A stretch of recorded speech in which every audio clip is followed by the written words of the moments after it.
Ouais l'équipe, salut à tous, j'espère que vous allez bien.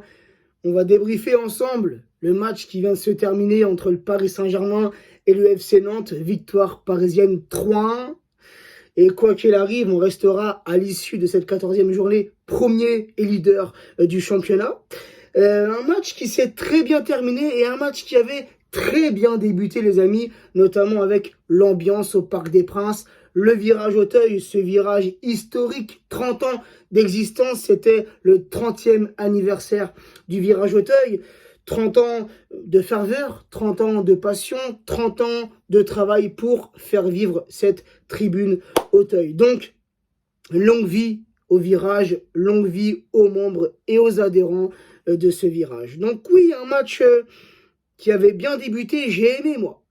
Hein, je ne sais pas ce que vous en pensez et dites-le moi en commentaire, mais j'ai aimé cette première mi-temps, j'ai aimé ce que j'ai vu sur cette première mi-temps, notamment avec l'ouverture du score très tôt dans ce match avec Mbappé à la 2e minute, sur une frappe de Paredes que Mbappé détourne dans le but nantais. Donc un Kylian qui a fait un très bon match, décisif. Il l'avait été avant la trêve, rappelez-vous, il avait inscrit le 3e but contre Bordeaux, décisif pendant la trêve avec l'équipe de France contre le Kazakhstan, puis contre la Finlande, et décisif ce soir avec le Paris Saint-Germain. Et on espère qu'on aura un grand Kylian mercredi soir contre Manchester City, on en aura besoin.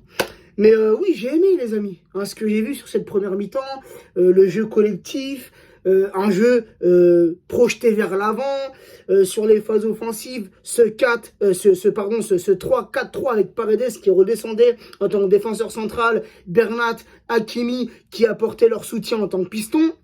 Donc j'ai vu en première mi-temps des bonnes combinaisons, des 1-2, Neymar, Messi, Mbappé, Messi, un Messi qui décrochait pour se rendre disponible, pour toucher le plus de ballons possible. Vraiment, en première mi-temps, je me suis régalé. Honnêtement, je me suis régalé. Et après, première mi-temps, hein, on s'est créé, on a marqué donc à la 2e minute, mais on s'est créé énormément d'occasions. Hein, s'il n'y aurait pas eu un grand Lafond dans les cages nantaises, en première mi-temps, tu repartais au vestiaire avec au moins 4 buts d'avance. Car on s'est créé de nombreuses occasions en première mi-temps, mais on n'a pas su les concrétiser. Mais comme je l'ai dit, on a eu ce soir en face de nous un très bon gardien nantais. Et une 2e mi-temps, frérot, ça s'est senti dès la reprise. Des Parisiens un peu en mode relâchement, en mode frein à main, en mode on va s'économiser car mercredi soir on a un grand match qui nous attend et ça je veux bien l'entendre les amis. Donc on a eu des Nantais qui ont pris de la confiance, des Nantais qui se sont montrés beaucoup plus dangereux en 2e qu'en première mi-temps, des Nantais qui ont poussé, jusqu'à cette faute que jusqu'à l'heure actuelle frérot j'arrive pas encore à comprendre pourquoi. Et Dieu merci, c'est pas souvent. Et c'est la première fois que ça arrive depuis que Navas il est au Paris Saint-Germain. Navas, frérot, je sais pas ce qui lui est passé par la tête, qu'il est sorti une sortie aérienne. Alors que, oui, c'est un ballon mis en profondeur. T'as le joueur nantais, je crois que c'est Blas, hein, reprenez-moi si je me trompe, le numéro 10 nantais, donc qui part, hein, qui fait cet appel de balle. Il est suivi de près par Kerrer. Tu vois, c'est pas comme si Blas il est parti tout seul, frérot. Tu vois ce que je veux dire? C'est pas comme si c'était un contre un. Mais là, t'as Navas, frérot, qui surgit, une sortie aérienne. Il met un coup à Blas. Blas, il s'effondre, frérot. Mais le carton rouge, il est mérité, j'ai envie de te dire. Là, on peut pas venir contester le carton rouge que Navas a reçu. Tu vois, moi, je me demande qu'est-ce qui lui est passé par la tête. À quel moment il y avait un réel danger? Encore, je veux bien, il y a un contre un, Blas, il est tout seul. Vas-y, Navas, il se dit niquer pour niquer. Je vais sortir et on verra ce qui va se passer, là. J'aurais pu comprendre. Mais là, je comprends pas. Kerrer n'était pas dépassé. Kerrer aurait même pu, je pense, récupérer ce ballon et gagner ce duel. On a eu un bon Kerrer ce soir en tant que défenseur central. Faut le reconnaître.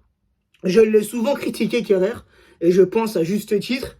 Hein, je l'ai souvent descendu, mais ce soir, Kerrer, pour moi, il a fait un très bon match. Il a tenu son poste, il a été décisif par 2 fois. Par 2 fois, il est intervenu, ça nous a sauvés, frérot. Donc ça, faut le reconnaître. Mais ouais, le carton rouge, c'est comme je disais, tu vois, ça arrive pas souvent avec Navas. C'est son premier carton, à moins que j'en ai oublié un, mais c'est son premier carton rouge au Paris Saint-Germain. Il fait jamais ce genre de sortie, tu vois. Donc là, je sais pas. Je sais pas, frérot. C'est un truc de ouf. Et ça, tu vois, ça, Donc à la 65e minute, hein, cette faute et ce carton rouge. Donc c'est normal, Rico qui remplace Navas, mais c'est Neymar qui en paye les conséquences. Franchement, Neymar, il a fait un bon match, les amis. Tu vois, il avait été bon contre Bordeaux avec son doublé. Là, il y a eu la trêve. Il avait été blessé, il n'a pas joué contre l'Argentine. Donc, il a pu revenir un peu plus tôt sur Paris. Tac, il s'est entraîné et tout. Mais ce soir, je l'ai trouvé bon. Neymar, je l'ai trouvé bon. Il n'a pas essayé de dribbler 3-4 fois. Non, là, ce soir, il lâchait son ballon beaucoup plus vite. Donc, j'ai trouvé très bon Neymar. Et c'est dommage. Mais bon, il fallait bien que quelqu'un sorte. Et je peux comprendre que tu veux économiser un Neymar, tu as besoin de lui pour le match contre City. Et en plus de ça, bah, tu n'allais pas sortir un milieu ou tu n'allais pas sortir un défenseur. Non, il faut vraiment un équilibre et il fallait un attaquant qui sorte. Et ça, je peux le comprendre, les amis. Mais c'est dommage. C'est dommage, c'est une faute bête, frérot. Et après, ça nous met dans la merde. Tu vois, après cette faute-là, on se prend ce but. Pourtant, Rico, il a fait 2 belles parades, mais on se prend ce but bête, frérot. Le but de l'égalisation du 1 partout, je crois que c'est Kolo Muani ou...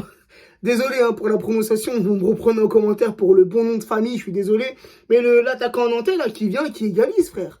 Ouais, et là, je me suis dit, voilà, on retombe un peu dans nos travers, frérot. Et ouais, c'est habituel avec le Paris Saint-Germain. En première mi-temps, on a eu au moins 4-5 occasions qu'on n'a pas su concrétiser, frère, et là, on se fait punir. On se fait punir, et tu sais que ce but-là, ça va redonner une confiance de fou aux Nantais. Et heureusement que... Frérot, à la fin, t'as le Nantais qui marque contre son camp. Un Messi qui veut la passer à Mbappé. Mbappé, il fait cet appel dans la surface des Nantais. Et t'as le joueur nantais qui tacle. C'est le passe de Messi. Il lobe son propre gardien. 2-1 pour le Paris Saint-Germain. Et t'as Messi, frère. T'as Messi, encore une fois, ce soir, il a fait un très bon match.